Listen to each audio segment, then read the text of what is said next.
Hello everyone and welcome back. Today I'm going to be replacing the stock clutch cable for my Indian Scout 60 for a Barnett clutch cable. Let's get to that video.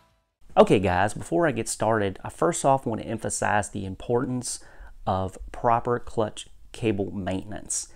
If you don't maintain your clutch cable and do these two things, no matter what clutch cable you're going to be putting on your motorcycle, whether it's going to be another stock clutch cable or this Barnett clutch cable I'm installing, if you don't maintain it and do these two simple things on it, then the cable's not going to last. The first thing to talk about is the clutch cable free play.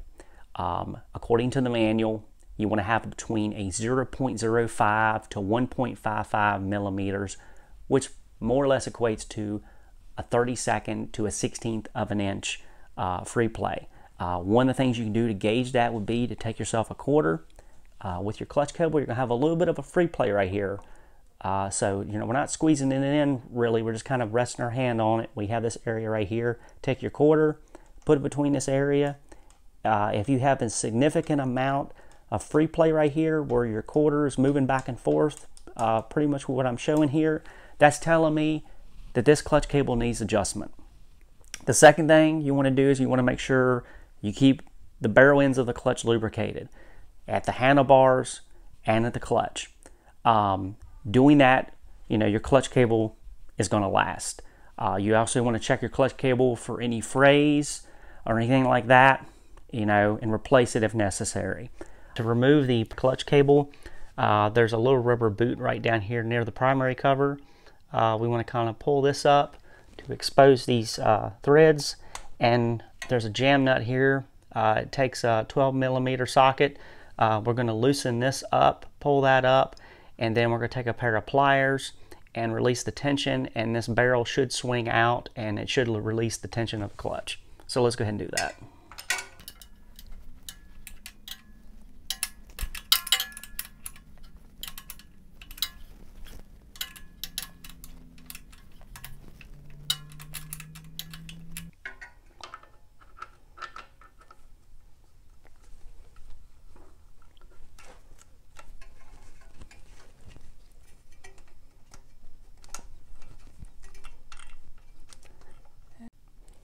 I guess next you want to make sure that your jam nut is removed all the way, and then you can pull your clutch cable down and it pretty much removes it from the primary cover area.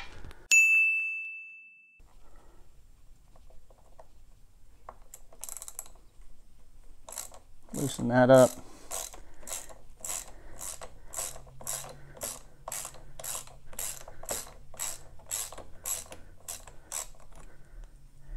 Remove that. Yeah, you remove that, set that to the side. And then remove this pivot pin screw here. So we're going to remove that as well. Pull that out just like that. Set that to the side. And then we'll take our clutch and pull it out just like so, and just rotate it. And then you have your barrel end right here that you can just pull out, and then there's the barrel end of your clutch right there. So we're going to go ahead and clean this off here and get it ready for the new clutch install.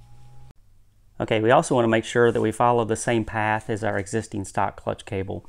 So as we can see, it goes down this way, goes around this little front cover, wire cover, and runs along the radiator shroud to the left. And down at the bottom here, there's going to be two little zip ties holding this in place. We want to snip those off. Another one is over here. Let me see if I can get that area there. There, right there. So you want to make sure you snip the zip tie and not the bracket that's holding it up.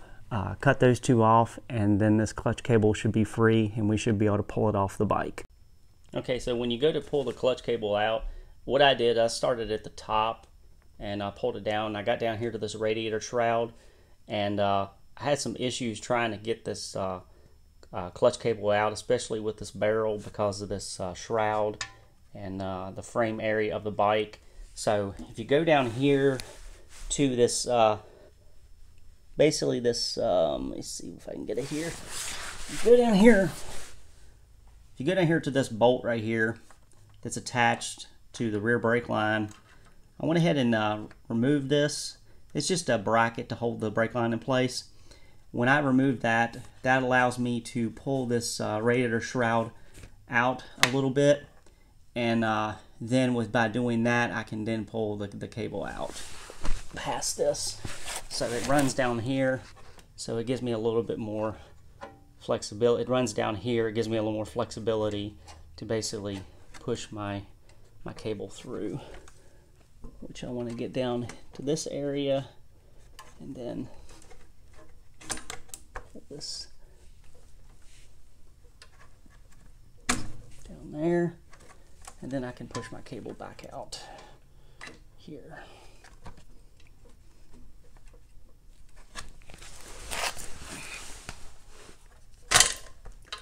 There we go. And it comes out just like that. Okay, gang, so after getting the stock clutch cable removed, I went ahead and got my Barnett clutch cable out of its packaging. And the first thing I'll say I noticed is that this Barnett clutch cable is a much more heavy duty cable compared to this flimsy stock clutch cable that came off my Scout 60. One thing I also noticed is the way they've designed this is that this has actually got a little bit of a sweep here to a 90-degree, rather than basically bending your cable like you did with the stock cable here. You know, they pretty much have this bend right here that's a permanent bend, so it may actually be a little more easier on your cable rather than trying to actually bend the cable itself in a sense. I went ahead and removed this boot right here off my stock one, and I was going to reuse it with this one, but I'm not for sure if I'm going to do that or not. Some people do.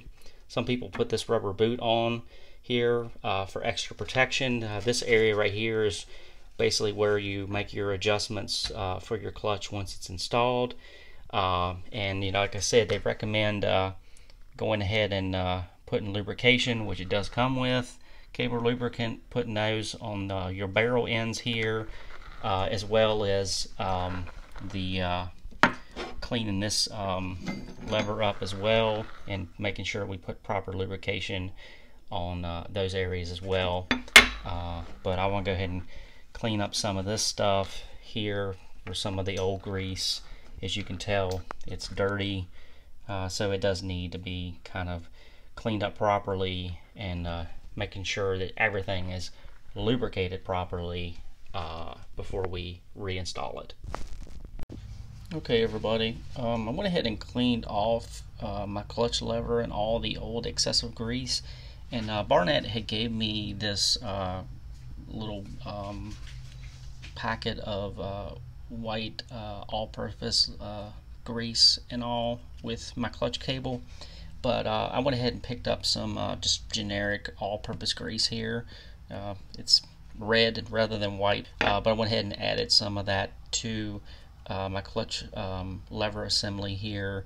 I'm gonna go ahead and grease up this here and grease up my pivot pin as well, and I'll go ahead and add some of that grease to my clutch cable as well when I go to install it. So for some folks, having a little packet of Barnett grease that they give you might be enough, but because I went ahead and ended up cleaning all this old excessive grease off, I just went ahead and got me some all-purpose grease myself, and went ahead and added that to that. So like I said, it's just something I did. You don't have to. They give you probably most likely plenty of grease with this, but I just wanted to make sure I had enough, so I went ahead and picked up my own grease for that. Okay, we're going to go ahead and put the clutch lever end of our clutch cable together. So as you see, I went ahead and greased up the barrel end of the clutch lever end. So we just need to turn this thing upside down, put the clutch barrel end and through there, pull this out a little bit, twist this around, and then feed this through like so.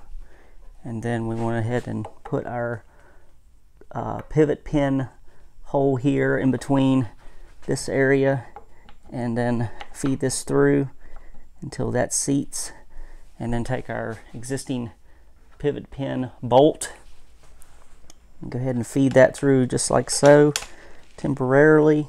I went ahead and pulled the cable through like that. So we want to make sure that's through there, and then get our pivot pin through, and then go ahead and tighten this down.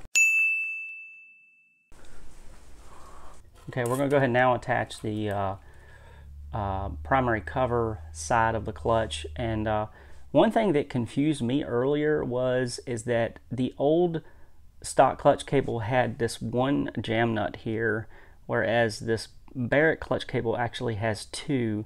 And I believe this bottom one is actually the jam cover nut, and this other one is basically to hold it in place. Okay, so what I went ahead and did was I reattached the clutch cable, the barrel end that goes to the clutch arm assembly. Went ahead and put some new grease on that, and down below here we have the adjustment, the fine tune adjustment here. See if it zooms in here.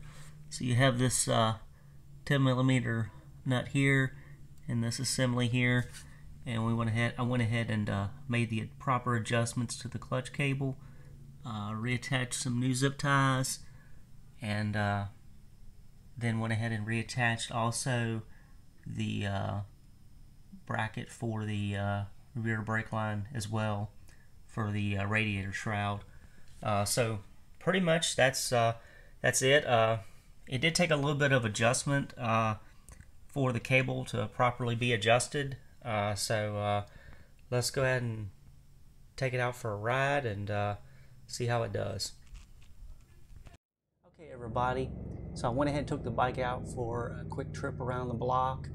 And once I noticed that the engine had warmed up, the clutch engagement was a little bit higher than I was used to.